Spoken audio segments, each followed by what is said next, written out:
E essa obra vem bem a calhar para o momento que o nosso país está vivendo e que o mundo está vivendo, né? Porque ela preenche uma lacuna na bibliografia nacional. O autor já é bastante conhecido nos círculos católicos tradicionais, porque algumas de suas obras já foram traduzidas no Brasil. Eu acredito que muitos católicos que agora nos assistem já tiveram algum contato com os escritos do Monsenhor Henri de Lacy, autor do livro A Conjuração Anticristã, e acho que essa é a sua obra mais conhecida. Também escreveu uma obra de 3 volumes a respeito da Primeira Guerra Mundial, que ainda não foi traduzida no Brasil, mas bem que poderia ser. E escreveu também esse livro do qual nós vamos falar, O Americanismo e a Conjuração Anticristã, publicado em 1899, ou seja, quando a Santa Igreja editou a Carta Apostólica Testem Benevolentiae, que condenou o americanismo como ideologia revolucionária. Também coincidiu a publicação deste livro com a Guerra Hispano-Americana. Não podemos esquecer que um ano antes, Estados Unidos haviam vencido a guerra contra o Império Espanhol e usurpado o que restava das possessões espanholas aqui no Novo Mundo. Então, essa obra foi publicada num certo contexto. E eu digo que preenche uma lacuna oportuna, porque essa obra ajuda a jogar à luz e a compreender temas como o noeísmo, a futura religião global, né, e que o suposto povo eleito reservou para os goim. É uma obra que ajuda a explicar o Concílio Vaticano II e as suas consequências. E é uma obra que ajuda a explicar, de uma ótica tradicional, o papel internacional dos Estados Unidos e a relação desse país com tudo isso que eu acabei de comentar: o Concílio Vaticano II, o noeísmo e a construção do Terceiro Templo em Israel, né, outra iniciativa a respeito da qual os católicos deveriam refletir e se preparar na sua condição de contra-revolucionários que devem ser. Pro erário, ou seja, de prestigiar por assim dizer, o sucesso norte-americano, né? Ele individualmente já foi vendido para a maioria da população, em boa parte, por exemplo, porque as pessoas já fazem isso minoritariamente, por exemplo, quando elas vão para Disney, porque elas vão presenciar as maravilhas do sistema capitalista. Porque para muita gente, a visão beatífica nesse mundo, porque eles colocam a finalidade deles nesta vida, ou seja, não na outra, mas eles colocam a finalidade deles neste mundo.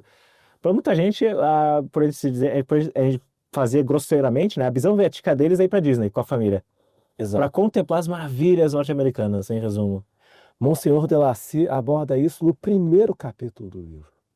No primeiro capítulo do livro, nas primeiras páginas do livro, o Monsenhor de Lacy nota que o americanismo puxa o homem para os prazeres imediatos e para a satisfação terrena, em detrimento do fim sobrenatural da nossa existência, que é a salvação da alma. Nas primeiras páginas do livro, ele percebe isso, ele constata, né, que a mentalidade norte-americana tende a sugar o homem para a satisfação, para o prazer nessa vida, e consequentemente, leva-o a esquecer ou negligenciar o fim último da sua existência, ou seja, é uma transformação da visão beatífica sobrenatural e por uma versão terrena. É a mesma coisa que os marxistas fazem em relação à utopia deles, porque no fundo os dois têm pressupostos materialistas. Então eles já colocam as duas ideologias, capitalista e marxista, com a finalidade deles nesse mundo. Ou seja, não há um transcendente. Não, é isso aqui mesmo, acabou. Exatamente. A religião é o ópio do povo. Essa frase famosa do Marx, né, expressa muito o juízo que ele fazia da religião.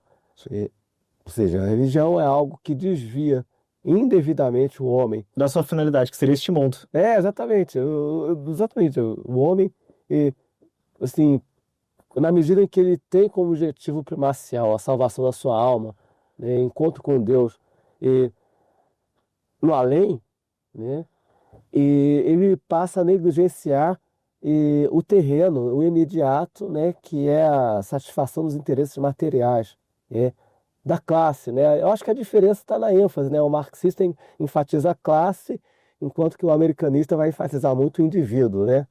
Exatamente. Entretanto, é a mesma coisa no final, a gente já vê a gente pode dizer uma pré-história nisso, no Nietzsche, na vontade de potência, quando ele fala justamente do niilismo e da falta de valores, e isso que é engraçado, porque justamente as críticas que Nietzsche faz do cristianismo é que o cristianismo seria, de certo modo, niilista, justamente porque o cristão ele se abstém de prazeres nessa vida em prol de, supostamente, em prol de uma recompensa futura. Ou seja, ele, o próprio cristão ele tem uma mentalidade pessimista em relação ao mundo, o que faz com que ele postergue os seus prazeres imediatos em vista dos prazeres futuros. Ou seja, a gente já vê nessa falta de valores que vem pela consequência última do niilismo, né? Porque o que é mais engraçado naquele livro, que é Gaia, a Ciência, do Nietzsche, em que tem aquele discurso sobre que Deus está morto, é que o louco que fala nisto, né? O louco, que é um personagem neste livro, que fala à população que Deus está morto, se você presta atenção, sabe, ele não fala apenas à população comum. Este louco, ele fala aos descrentes. Ou seja, o que isso deixa implícito é que a pessoa que fala que Deus está morto, falando aos descrentes, e demonstra que eles não sabiam disso por uma razão. Porque uma coisa é a descrença imediata, é a apostasia imediata. Outra coisa são as consequências últimas, que demoram a dar frutos na sociedade.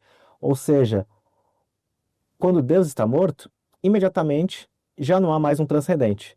Só que o próprio conservadorismo, por exemplo, conservar a estética, conservar a boutique, a perfumaria, demora um tempo para o perfume acabar. Então, até que a gente chegue na fase final consciente do ateísmo, nessas últimas consequências, que é o puro niilismo, ou seja, que é a falta de valores, não é? Isso demora um tempo.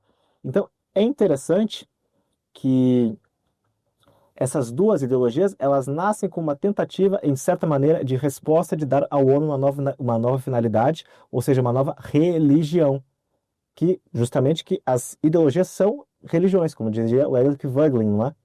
Assim, é interessante que a consequência da descrença, da apostasia das nações, que imediatamente ficaram descrentes, elas começaram, na falta de uma referência, a ter que buscar novas justificativas existenciais, que deram lugar às ideologias que deram, em consequência disso, um lugar ao ateísmo na prática na sociedade. Ou seja, que é a falta absoluta de valores, que vai ter que ser substituída por uma ideologia que substitui uma religião. Exato. Isso nos leva, de certa forma, à temática do noísmo. Isso, só para engatar justamente o tema do princípio desse vídeo. Exatamente. E é impressionante como o Monsenhor Delacy anteviu o advento do noísmo sem nomeá-lo com essa designação pelo qual nós o conhecemos atualmente. Ou seja, avant la lettre. Exatamente, avant la lettre. Ele notou que a chamada Aliança Israelita Universal, eu vou explicar que organização era essa, juntamente com os americanistas, trabalhava para lentamente diluir todas as religiões, tanto a religião verdadeira, que é o catolicismo, como as religiões falsas, numa religiosidade vaga, de poucas regras, que seriam as 7 leis de Noé. Regras somente morais. Exatamente. Não é doutrinal, é algo moral. São costumes. Exatamente, costumes. As leis de Noé, e daí a importância de derrotar principalmente o catolicismo, que é a única religião verdadeira e que reivindica essa posição com toda razão. Porque uma vez que você derrota o seu inimigo verdadeiro mais feroz, os outros é fácil derrotar. É interessante que num texto do próprio Dugin, nos anos 80, na época que ele foi excomungado pela Igreja Ortodoxa Russa, o que é engraçado, porque na realidade ele teve que se tornar, pela força das circunstâncias, né, um vétero ortodoxo, ou seja, um velho crente, porque ele foi excomungado da igreja ortodoxa oficial na Eu não época. sabia disso. É muito interessante que ele tem um texto que ele fala que a solução dele seria militarmente invadir o Vaticano. Ou seja, enfim, né, isso foi um texto que já fazem décadas. Entretanto, isso é interessante da parte dele, porque o problema, na visão dele do catolicismo, é que o catolicismo é a única religião dogmática. As outras religiões, elas são propriamente, não são religiões, são espiritualidades. É. Elas não têm, o problema do catolicismo são os dogmas, é porque é uma religião dogmática, ela tem a doutrina. Por isso que é um inimigo tão, assim, na visão dele, é um inimigo tão importante para se derrotar. É que é a barreira mais difícil, né, de se transpor. Ao contrário das religiões falsas. Claro, porque as espiritualidades, você pode fazer um jogo de cintura e fazer uma sopa de um balaio de gato facilmente. Só que é aquilo que o próprio imperador ele falou à época para os cristãos. Eu não me lembro agora, era aquele imperador que ele tinha no quarto dele uma estátua.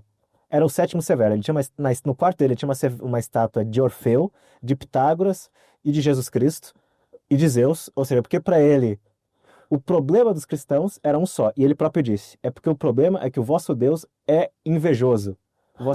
Ele quer só para ele O que é o monopólio. O que é exatamente. o monopólio. Aí não. Os romanos, por exemplo, eles invadiam e deixavam as religiões. Eles só colocavam, por exemplo, no Egito, você pode.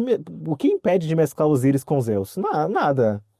Né? O problema é em Jesus Cristo quer ser adorado sozinho, sem ninguém. Do ponto de vista dele, faz muito sentido.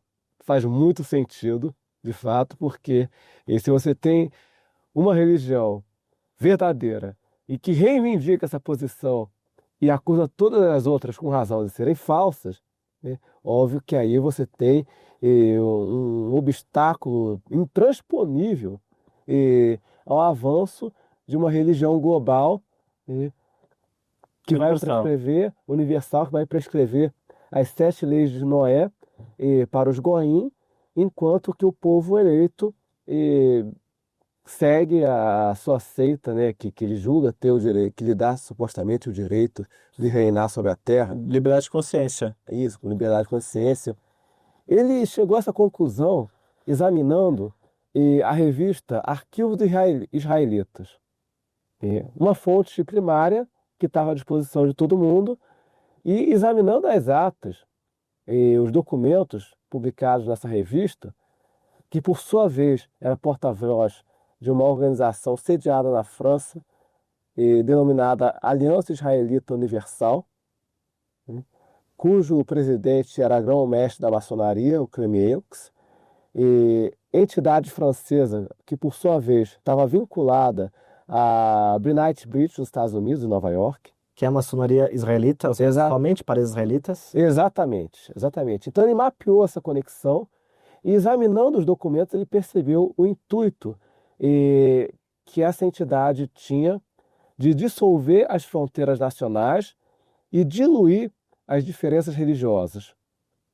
Ou seja, uma ideia de globalização econômica e religiosa, né, que teria como pressuposto o enfraquecimento dos estados nacionais e a derrota da Igreja Católica. Inevitavelmente seria necessário demolir esses 2 obstáculos. A Igreja Católica, o obstáculo espiritual, por assim dizer, e os estados nacionais, porque somente o Estado tem capacidade de mobilizar recursos econômicos e militares numa escala suficiente para confrontar a banca internacional. E o problema é que, tanto que é por isso, inclusive, que o czar russo, ele foi, com toda a sua família, assassinado a mando dos banqueiros na Revolução Bolchevique.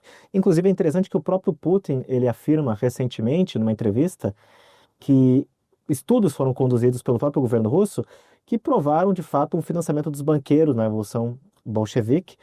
e, sobretudo, daquele povo lá, né? Isso. Que o próprio Putin ele fala que a maioria do alto escalão soviético era daquele povo. Isso é engraçado. Isso. Ou seja, é uma fonte suspeita de que, comprovadamente, e nós vemos na história, por exemplo, dos bolcheviques, só para citar, que, por exemplo, o irmão do Lenin, ele foi empalado a mando do czar Alexandre III, porque ele participava de protestos contra o governo na Rússia. Então, em decorrência disso, o Lenin tinha uma rixa pessoal com a família imperial russa. Porém, além disso, um grande problema é que, justamente depois da primeira. A grande situação é que, na Conferência de Viena, se eu não me engano, quando eles queriam estabelecer a primeira nova ordem mundial, por assim dizer, a Rússia foi a única que não aceitou ter um banco nacional internacional.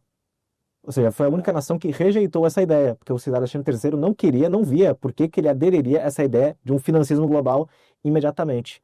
Então, em decorrência a isso, a princípio prometeu-se uma vingança contra a própria família imperial russa, em decorrência dessa resistência que dificultou de imediato a instalação da nova ordem mundial, que começaria justamente pelo financismo. Isso faz bastante sentido. O Monsenhor Henri de Lacy, no seu livro, ele observa que a Aliança Israelita Universal, embora tivesse na Igreja Católica o seu principal inimigo, tinha também outros inimigos, não necessariamente católicos, que seriam governantes, né, ou candidatos muito comprometidos com a defesa dos interesses dos seus países. Exato, porque os interesses nacionais, eles não dialogam com os interesses globais. Exato, aí você tem uma barreira. Por exemplo, por que que o que eu acho engraçado agora, e a gente vê o noaísmo já atuando na mente dos conservadores, é o seguinte: ao invés de você fazer ao invés de você, vamos fazer grosseirismo aqui, ao invés de você ser o cara chato na sala de aula, que você quer ter razão, porque tá lá 2 mais 2 é 4. Daí você vai, só que daí o professor coloca 2 mais 2 é igual a 5. Daí você vai e aponta a mão, você é o chato, por que que você está corrigindo?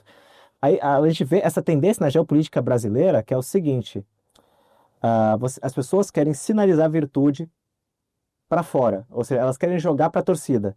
Isso significa o que na prática? Que os brasileiros, esses neoconservadores, eles querem agradar os Estados Unidos, eles querem jogar para a torcida. Ou seja, mesmo que objetivamente falando, você defender os interesses da sua nação seja racionalmente o melhor, por alguma razão, parece que nós queremos sempre impor no Brasil pautas que não nos beneficiam em nada e que só existem para sinalizar a virtude moral para fora. Exato. Ou seja, para demonstrar a nossa adequação cada vez maior, né, cada vez mais fiel à geopolítica internacional. Exatamente, um esforço, né? Aí você percebe a dependência emocional, né? O esforço para receber a aprovação. Você quer ser o cara legal. Exatamente, exatamente. Você quer receber a validação daquela entidade, né? Que você considera superior, né? Modelar, coisa do tipo, né? Ainda que você prejudique a coletividade nacional inteira. E eu devo lembrar aos católicos que o magistério da Igreja nos impõe o dever do patriotismo, ou seja, o dever de defender os interesses nacionais. E Leão XIII, por exemplo, na encíclica Sapientiae Christiani, dispõe que a lei natural nos manda servir e amar a nação em que nascemos e crescemos, ainda que isso exija o sacrifício da nossa própria vida. Então, temos aí o magistério de Leão XIII, validando e prescrevendo o dever do patriotismo. E pior, né, eu vejo brasileiros, né, defendendo, adotando esse comportamento de quinta coluna, por receio, às vezes receio, de beneficiar a facção política contrária. Diz, mas se nós, como é que se diz, reprovarmos a intromissão do governo americano no Brasil, indiretamente nós vamos beneficiar o atual governo, isso não é bom. Tipo, não interessa se vai beneficiar o atual governo. Não interessa. Isso é interessante porque isso vem muito de uma transmissão cultural do próprio futebol. Por exemplo, se você é do Flamengo, É o Fla-Flu. se você é do Flamengo, você vai sempre querer que o Fluminense perca. O Fluminense pode estar jogando contra os argentinos e pode estar representando o Brasil e você vai querer que ele perca. Exatamente. Nossa, eu entro em pânico quando eu vejo esse tipo de argumentação na minha frente. Mas não pode ser, não, não, É, não, mas vai beneficiar o fulano. Não interessa, meu Deus do céu. Não interessa. A questão é, nós devemos pensar no país em primeiro lugar. Né? E esse é o postulado, o pressuposto do qual nós devemos partir. Porque as rixas políticas são transitórias e o Brasil é para sempre. Né? Então, pouco me importa se isso vai beneficiar o partido A ou B, o governo A ou B. Eu estou preocupado, em primeiro lugar, com a Igreja Católica, em segundo lugar, com o Brasil. Né? Em terceiro lugar, com outras coisas. Né? Então, Monsenhor de Lacy, com muito acerto, levantou esse tópico que você mencionou. Ele observou que a Aliança Israelita Universal não buscava apenas atacar a Igreja Católica ou os católicos, mas ela também tinha inimigos em candidatos ou políticos nacionalistas de um modo geral, em diferentes países. Porque aí havia, mesmo que fossem políticos que seguissem uma religião falsa ou com crenças agnósticas, não sei, porque objetivamente esses homens dificultavam o avanço da agenda. Ele cita exemplos nos apêndices do livro. Perfeito. Então, em resumo, é isso. Essa religião universal, que ela não é doutrinal, porém apenas nos costumes, ou seja, e a gente vê muito isso agora, sobretudo no Trump, por exemplo, nessa pregação de um novo período de paz, porque a gente pode ver que o próprio anticristo ele virá em tempo de guerra, porque ele propõe a paz. Não estou aqui fazendo nada, não estou dizendo que o Trump nem isso aqui, mas eu estou dizendo que é um princípio dessa mesma mentalidade, no sentido de que você quer a paz sem Cristo. Em resumo, é isso. É uma paz que ela vem num bem-estar social e... A fraternidade universal. Exato, é o humanismo. Você tem que ser bom com o homem, não pela caridade que implica Deus, mas porque, pelo homem. Você tem que ser bom pelo homem porque ele é homem. E por ser homem ele tem um valor, ou seja, não é em decorrência de ser filho de Deus. E a gente vê que essa é a mentalidade que se impõe cada vez mais nos conservadores e que certamente isso levará a um momento no futuro, né, de uma paz em decorrência de uma adesão aos mesmos postulados instaurados a toda a humanidade, ou seja, a lei de Noé. Se cada um seguir essas regras aqui, essa receita de bolo do jeitinho, não vai ter problema nunca. E devo lembrar aos senhores que as leis de Noé são parte do calendário cívico norte-americano desde o governo Reagan. Muito importante. É bom lembrar disso. O primeiro presidente norte-americano a promulgar uma declaração que instituía 4 de abril como dia da reflexão, em homenagem ao Menachem Schneerson, né, que é o líder da corrente Chabad Lubavitch, né, que está por trás da construção do Terceiro Templo, foi o Ronald Reagan. Em 1981 ou 1982, eu posso distribuir esse documento para vocês. Ronald Reagan assinou uma proclamação que instituía o Dia da Reflexão, e no texto dessa proclamação ele citava textualmente o trabalho feito pelo movimento Chabad Lubavitch para difundir as leis de Noé, e por acaso esse é o mesmo movimento que está aí financiando a construção do Terceiro Templo. E seu Jair Bolsonaro assinou, inclusive, quando era presidente da República, uma petição em apoio à construção do Terceiro Templo. Vejam os senhores a irresponsabilidade desse homem, né? Meteu o Brasil nessa confusão. Ele próprio que foi batizado no Rio Jordão, Isso, sendo que é inválido, porque ele já foi batizado quando criança, batizado... Isso, o charlatão da seita protestante foi lá, fundou o Bolsonaro no Rio Jordão, né?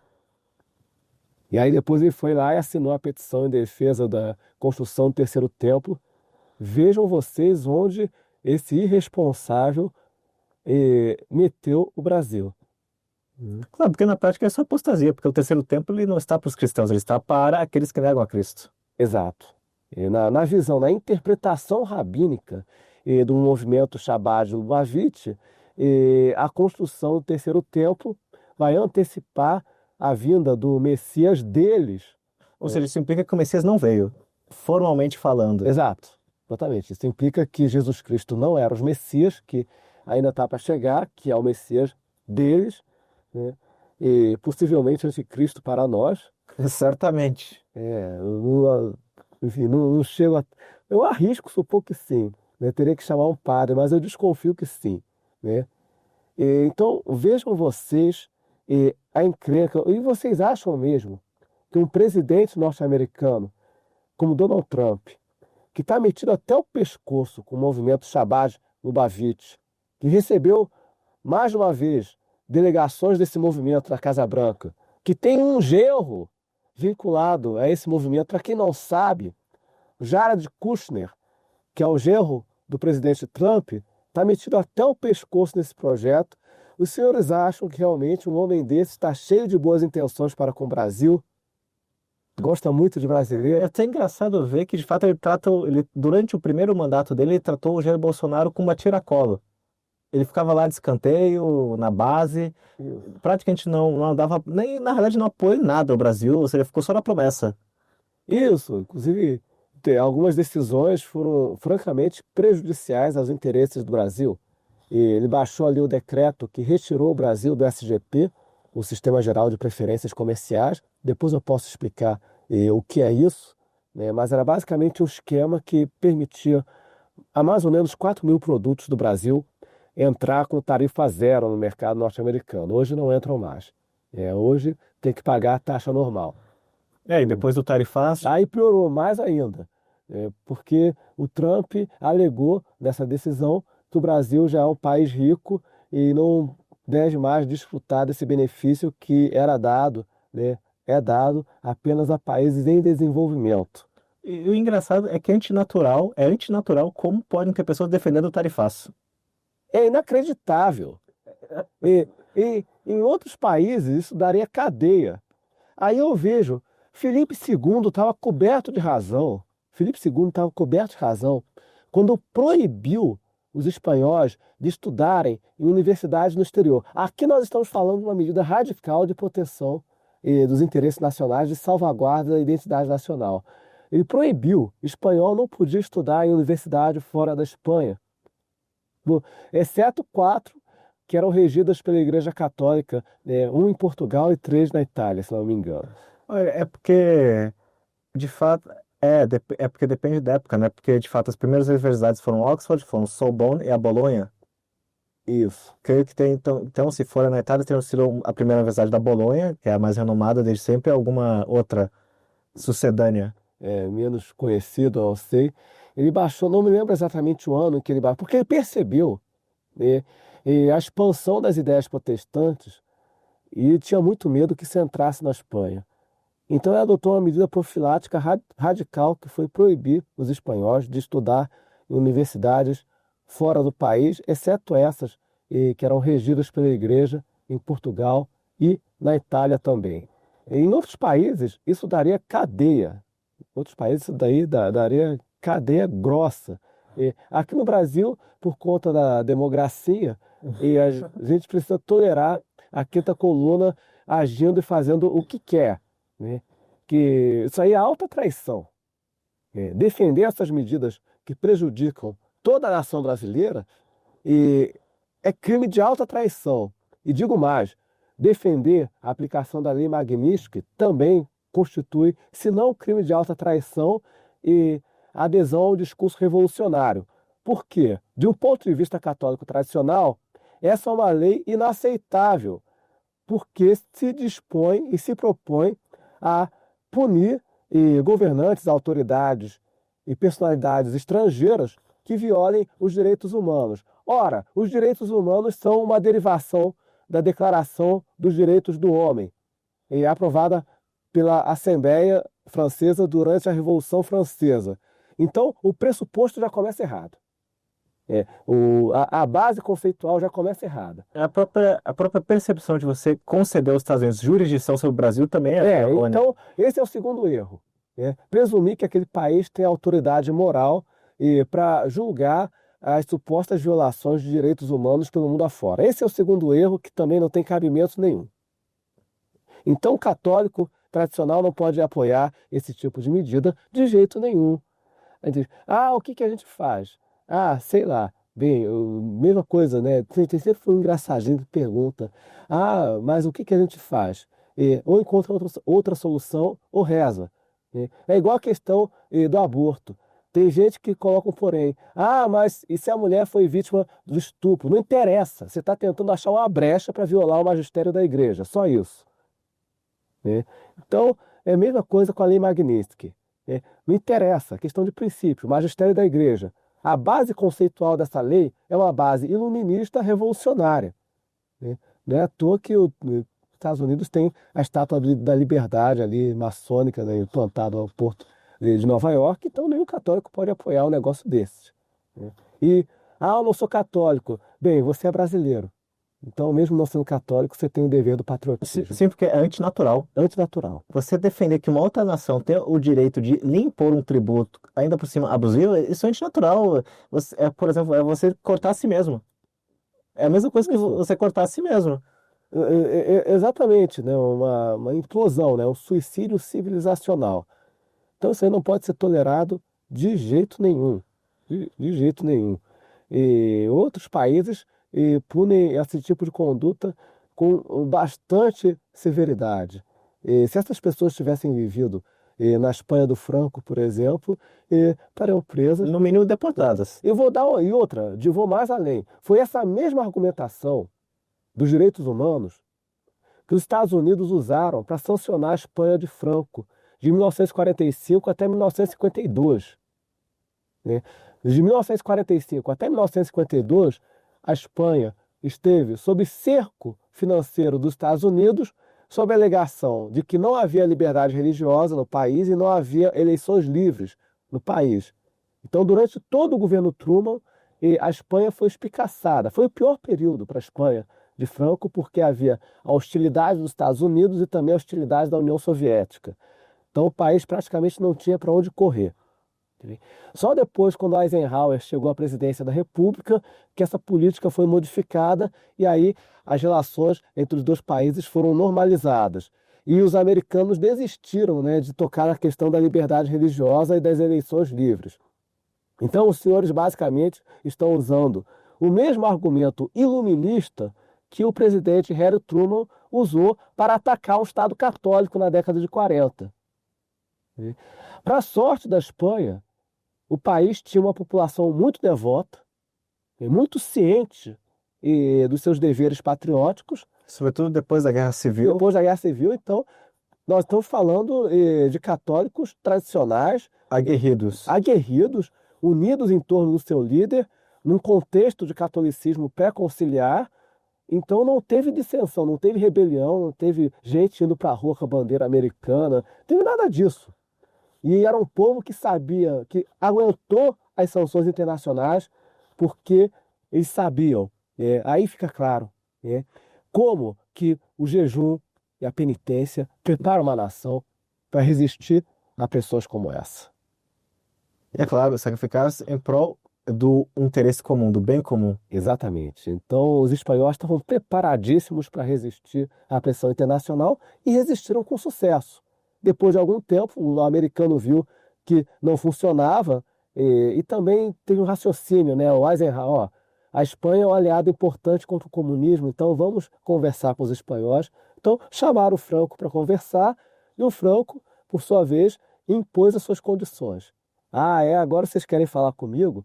Então eu quero isso, isso, isso.